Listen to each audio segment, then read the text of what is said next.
Comic books aren't like real life. They're so much cooler. Lifting characters from comics and adapting them to the big screen is a complicated process, and for Marvel, that meant a redesign of some pretty iconic characters.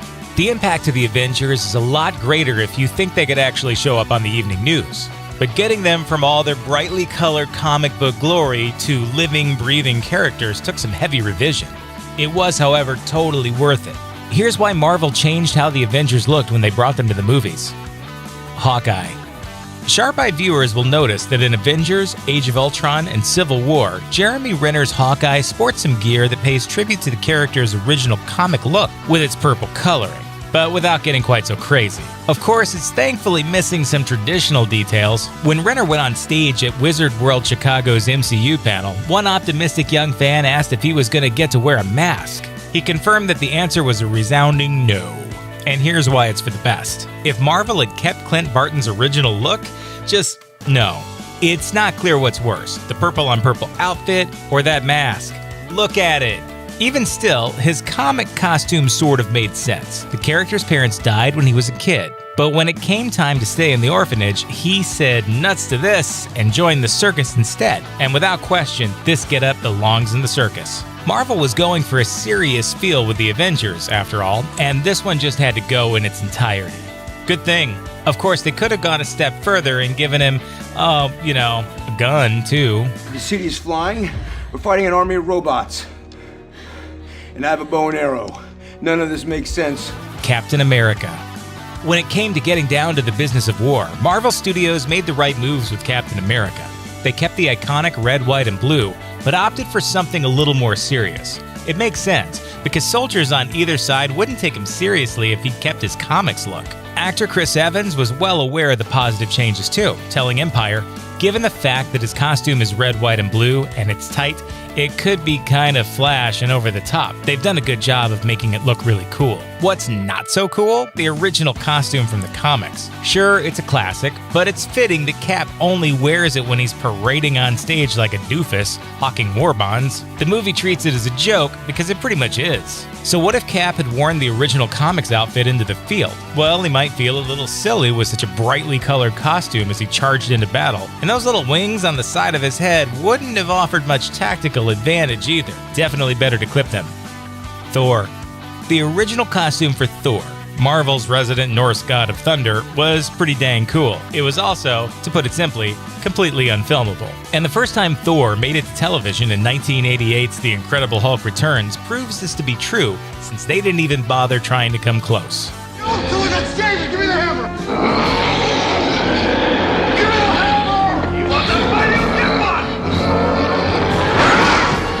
But by 2007, Marvel redesigned his outfit in the comics, and that's more or less what made it to the silver screen in 2011's Thor movie. It's pretty much perfect, right? Only it's missing one thing. Where's his helmet? The helmet made a brief appearance in the first movie, and then it's never seen again. That's mostly because Thor actor Chris Hemsworth really hated it. He told IGN in 2013. It's just incredibly uncomfortable, and the amount of times it would fall off and the bridge would be smashing me in the nose or the wings to the helmet, and one of the fight scenes was getting clipped off. And that's okay, because let's face it, no one really looks badass when they're wearing a hat with wings, as we've already proved with Captain America.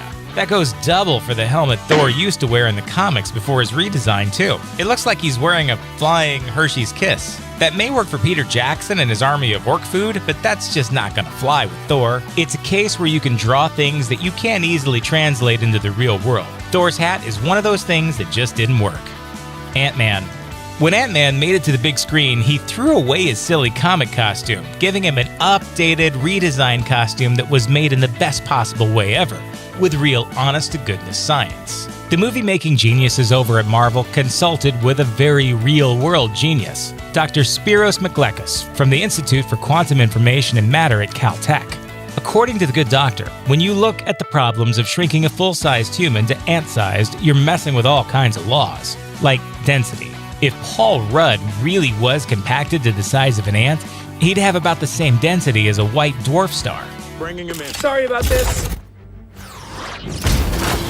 And there's more. From breathing oxygen molecules too big for your tiny body to process, to a smaller body that generates too much heat, There are lots of reasons why comic book Ant-Man's outfit just wouldn't cut it. Enter the new Ant-Man suit, with a totally closed design. That's a radical departure from this thing. The big silver dome, the little microphone for speaking to ants, and those antennae. Oh lord, the antenna. Falcon.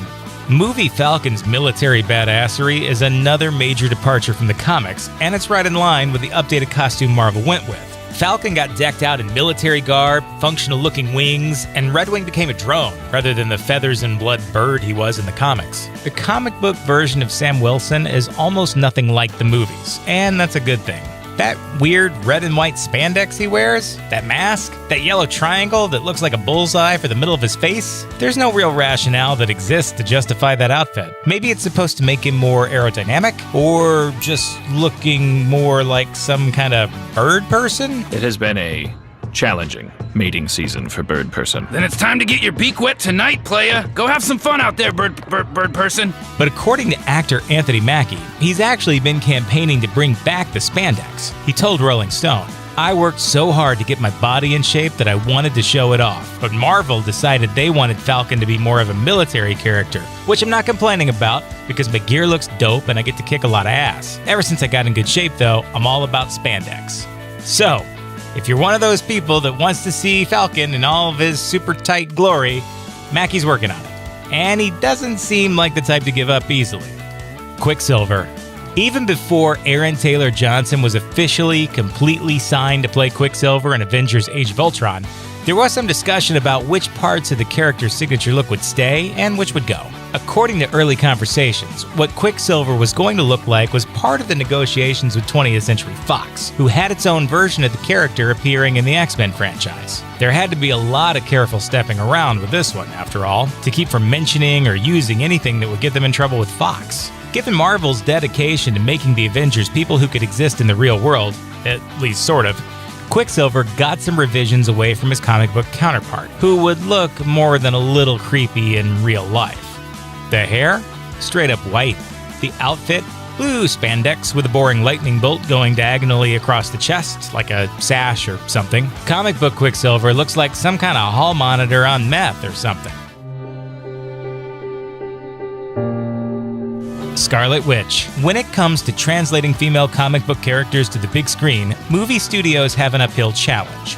Based on our research, a large contingent of female superheroes think a magic, strapless, pointy bathing suit is absolutely the way to go when you're fighting evil. It goes without saying that rushing into battle in a bathing suit isn't the most practical option, which is why Marvel Studios went and revamped the outfits for Scarlet Witch in Age of Ultron and Civil War.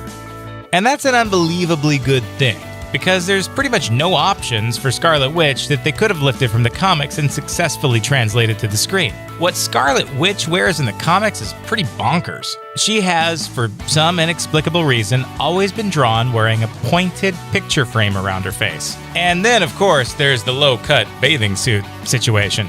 Fortunately for actress Elizabeth Olsen, Marvel's plans to completely revamp Scarlet Witch in the movies have been in place from the beginning. While appearing on Late Night with Seth Meyers, Olsen herself explained her initial meeting with Age of Ultron director Joss Whedon. He said, "There's this character, Scarlet Witch, that I'm interested in for you to play." And then he said, "And when you go home and Google her, just know that you will never ever have to wear what she wears in the comic." While a certain segment of the comic book reading population might be pretty pleased to see Elizabeth Olsen wear whatever this is, Marvel Studios had the good sense to completely ignore them. Vision. According to Vision himself, actor Paul Bettany, part of the problem Marvel faced was in making him look exotic against an already out-there cast of characters. More than 6 months of back and forth went into finding the right colors for Vision. Vision first showed up in the comics in 1968, and over the years he's had a couple of different variations to his look. Eventually, Vision went from his sort of lemonade and cucumbers look to more of a beige, I spilled country gravy on myself look. And really, white on white is not that great of a fashion choice. But most of them were, for some reason, variations on a bright yellow and green outfit, cape, and a bright red face. Fortunately, when it came time to film, the Vision skin tone changed, going from bright red to what makeup department designer Jeremy Woodhead described as a purple pinky red. Considering how Vision in the comics has traditionally looked more or less like a goofy, crying clown with a yellow cape, there's really only one word to describe the filmmakers' changes to bringing the character into reality: marvelous. Thanks for watching. Click the grunge icon to subscribe to our YouTube channel. Plus, check out all this cool stuff we know you'll love too.